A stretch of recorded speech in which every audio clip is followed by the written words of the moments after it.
Bonjour à toi et bienvenue sur cette chaîne destinée à l'éveil des consciences. J'ai découvert de manière totalement inattendue ce qu'on peut appeler la source, l'univers. Moi personnellement, je préfère l'appeler Dieu. Et si tu le souhaites, je te propose de faire quelques pas ensemble sur une des étapes que j'ai suivies sur mon chemin qui m'a permis de faire cette découverte. Veux-tu faire un bout de chemin avec moi?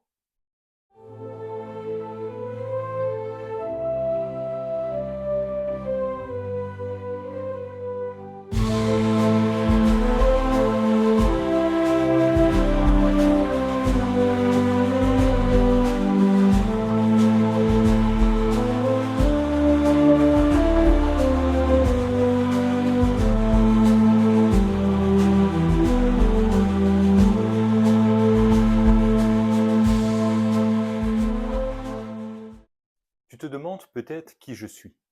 À ce stade, je te répondrai tout simplement, je ne suis pas si différent que toi. En effet, je ne vais pas te répondre autre chose pour l'instant, parce qu'il est beaucoup trop tôt pour que nous nous présentions mutuellement. Je vais t'expliquer tout simplement pourquoi. Si je te demande qui tu es, que vas-tu faire? Au final, tu vas peut-être me dire ton nom, ton prénom, tu vas me dire ce que tu fais, ta profession, tes hobbies, tes activités, que sais-je? Peut-être même tu vas me parler de ton CV ou d'autres choses. Mais au final, qu'est-ce que tu pourras me présenter? Tu vas me présenter ton masque, et tu n'es pas ce masque. Moi non plus, je ne suis pas ce masque, ce personnage que j'affiche au final dans la société. Et donc, il va être nécessaire de pouvoir voir au-delà de ce masque. Je vais prendre une image encore plus osée. Si demain, imagine, tu te retrouves devant Dieu, comment vas-tu faire pour te présenter? Est-ce que tu vas présenter ton nom, ton prénom, ton CV? Non, ça n'a pas de sens. Tu devras te présenter le plus honnêtement possible sans masque. Et pour cela, il faut pouvoir découvrir qui tu es véritablement. Alors, comme premier pas, comme première étape dans ce grand voyage, ce que je te propose, c'est de renouer avec ta conscience. Tu te souviens de cette petite voix intérieure que tu entendais parfois pendant l'enfance? Je suis certain que tu t'en souviens. On avait des dessins animés qui souvent illustraient avec un petit ange qui venait parler à l'oreille.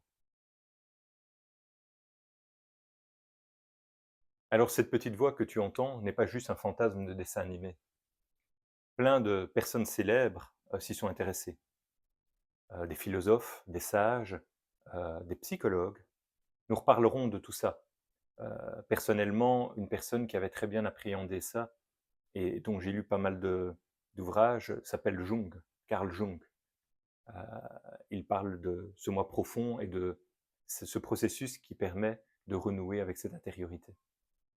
Bien sûr, tu le retrouves aussi dans d'autres courants de pensée, dans le bouddhisme d'une façon ou d'une autre. La méditation t'amène à renouer avec cette intériorité. Et tu verras dans la suite des vidéos que plein de personnes célèbres ont compris qu'il se passait quelque chose avec cette notion de conscience. Je voudrais également te parler d'un texte de la Bible, des évangiles, de l'évangile de Saint Luc. Je te propose tout d'abord de l'écouter. On ne dira point, il est ici, ou il est là. Car voici, le royaume de Dieu est au milieu de vous. Le terme entos, qui est utilisé dans la version grecque de cet évangile, qui est donc les langues plus anciennes dans lesquelles on a retrouvé ces évangiles, est un terme qui a été traduit ici par au milieu de vous. Il faut savoir que ce terme a d'autres significations. Et parmi ces significations, il y en a deux qui sont particulièrement intéressantes pour comprendre ce texte différemment. La première est à l'intérieur de. Et donc, si tu reprends ce texte, ça veut dire le royaume de Dieu est à l'intérieur de toi. Une autre signification de ce terme entos est le terme âme. Une autre façon donc de comprendre maintenant ce texte est le royaume de Dieu est ton âme. Comprends-tu maintenant pourquoi ce texte est peut-être une clé qui t'invite à retrouver ton intériorité et aller à la rencontre de cette voie intuitive que tu as depuis la naissance? Je t'invite à réfléchir quelques instants à plusieurs exemples de ton enfance où tu te souviens de cette petite voix intérieure. Et je te propose d'essayer de trouver les exemples suivants. un exemple où tu te souviens que cette voix a été bienveillante avec toi. Un autre exemple où tu vas te souvenir que cette voix t'a appris quelque chose que tu ne connaissais pas encore. L'exemple suivant que tu vas rechercher, c'est quand cette voix t'a parlé pour te parler de quelque chose qu'elle connaissait sur une autre personne. Et le dernier exemple que j'aimerais bien que tu trouves, c'est quand cette petite voix t'a appris quelque chose qui allait se passer. Tu n'as pas besoin de répondre là tout de suite. Réfléchis à ces exemples et note-les quelque part parce que dans la prochaine vidéo, nous allons reparler de tout ça. Pour ma part, personnellement, cette petite voix, je l'avais complètement délaissée parce que la vie active, tout ce qui se passe au final dans le monde, dans la société, t'aspire dans ces événements extérieurs. Et j'avais perdu l'habitude de l'entendre. Il a fallu donc que je renoue avec cette voix. Alors comment peux-tu faire? En fait, ce n'est pas si compliqué, mais il va falloir apprendre à calmer ce que certains appellent radio mentale, c'est-à-dire ton esprit de tous les jours, analytique, qui en permanence te parle de plein de choses. Il va te dire, tu dois penser à la liste des courses, tu dois penser à prendre rendez-vous au garage, tu dois penser... Au final, tu es en permanence sollicité par plein d'idées qui te font gérer ta vie au jour le jour. Pour entendre cette petite voix intérieure que tu avais l'habitude d'entendre pendant l'enfance, il va falloir que tu réapprennes à calmer cet esprit, on va dire, quotidien qu'on a tous, pour pouvoir réentendre ces intuitions plus profondes et les laisser remonter. Alors rassure-toi, hein, tout autour de toi, tu peux trouver plein d'aides pour apprendre à ça. Il y a différentes techniques, il y a la relaxation, le tai chi, le yoga, la méditation, la sophrologie, tout simplement se poser, apprendre à ne pas être toujours dans les sollicitations extérieures. Et plus tu vas créer cet espace, et plus tu vas pouvoir redécouvrir cette voie. Si tu as du mal à y arriver, il y a plein de personnes autour de toi qui vont pouvoir t'aider.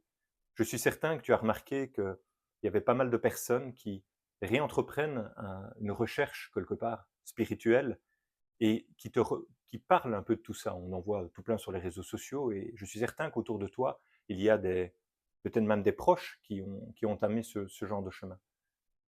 Peut-être tu peux discuter avec eux et essayer de comprendre comment eux arrivent à renouer avec leur moi profond, avec cette petite voix intérieure. Je veux que tu saches que j'ai totalement confiance dans ta capacité à y arriver. Ce n'est qu'une question de temps et un peu d'entraînement pour réapprendre à calmer cet esprit analytique qui est très très présent et qui est hyper sollicité dans notre société actuelle. Avant de partir, je te laisse méditer aussi sur une citation de George Washington. George Washington disait ceci: « La conscience, cette petite étincelle de feu divin. » Je t'invite également à regarder cette autre vidéo qui te donnera des éléments de réflexion pour essayer de comprendre au final cette voie. Je fais évidemment tout ce travail bénévolement parce que j'ai envie de faire découvrir au plus grand nombre quelque chose qui m'a particulièrement touché lorsque j'ai renoué avec ma conscience. Et donc, si tu veux soutenir mon travail, tu peux tout simplement déjà liker cette vidéo parce que ça permettra qu'elle s'affiche plus dans les moteurs de recherche des plateformes de vidéos. Tu peux aussi t'abonner à ma chaîne pour être averti quand je vais faire d'autres vidéos. Et si cette vidéo te parle et t'a plu, tu peux aussi la faire connaître à d'autres personnes. C'est la meilleure façon de faire se diffuser ce message. Je te dis à très bientôt.